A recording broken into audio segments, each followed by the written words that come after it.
सत्यनारायण की व्रत कथा पंचम अध्याय। सत्यनारायण कथा के पांचवें और अंतिम अध्याय में सर्वज्ञाता सूत जी ऋषि और मुनि गणों को एक और कहानी सुनाते हैं। ये कहानी तुंगाध्वज नामक एक राजा की थी, जो प्रजापालन में व्यस्त रहता था। कुछ समय बाद राजा तुंगाध्वज अपने नगर के पास के जंगल में शिकार के लिए निकले। शिकार के बाद राजा एक पेड़ के पास विश्राम करने के लिए रुके, जहां उनकी नजर कुछ लोगों पर पड़ी, जो पूरे विधि विधान के साथ भक्ति में लीन होकर श्री सत्यनारायण भगवान की आराधना कर रहे थे। हमेशा की तरह अपने अभिमान में चूर राजा तुंगाध्वज उस पूजा में शामिल नहीं हुआ और न ही भगवान को नमन करना जरूरी समझा।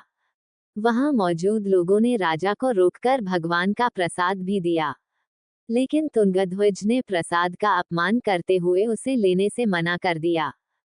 कुछ समय बाद जब राजा तुंगाध्वज अपनी नगरी पहुंचा, तो देखा कि उनके प्रदेश में सब कुछ बर्बाद हो चुका था। पूरा नगर तहस नहस देख राजा तुरंत समझ गया कि यह सब सत्यनारायण भगवान के प्रसाद का अपमान करने का फल है।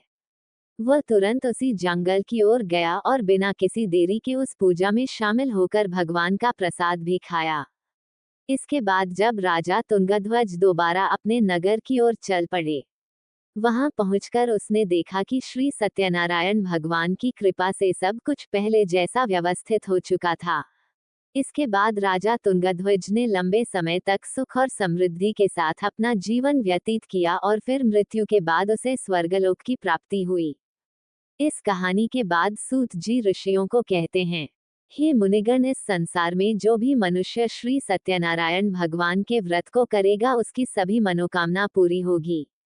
इस पूजा को करने से गरीब को धन की प्राप्ति, निसंतान को संतान का सुख प्राप्त होता है। वही मनुष्य अपनी मनोकामना पूरी होने के बाद जीवन के आखिरी वक्त में बैकुंठ धाम चला जाता है। आगे सूत जी कहते हैं, मैं अब आप सभी को इस व्रत को करने वाले लोगों के दूसरे जन्म के बारे में भी बताता हूँ। दूसरे अध्याय के वृद्ध ब्राह्मण ने अगले जन्म में सुदामा के रूप में जन्म लिया और मोक्ष की प्राप्ति की।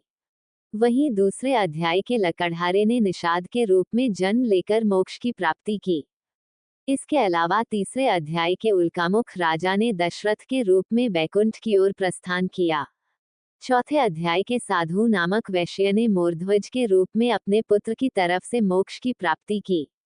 वहीं पांचवें यानी अंतिम अध्याय के तुंगाध्वज राजा ने भगवान की भक्ति में लीन होकर मोक्ष की प्राप्ति की। इस प्रकार श्री सत्यनारायण कथा का पांचवा अध्याय संपन्न हुआ। भगवान सत्यनारायण सभी भक्तों की मनोकामना पूरी करे। जय माता दी, जय शिव शंकर, हर हर Mahadev, Radhe Radhe. Please subscribe my channel, press the bell icon and share.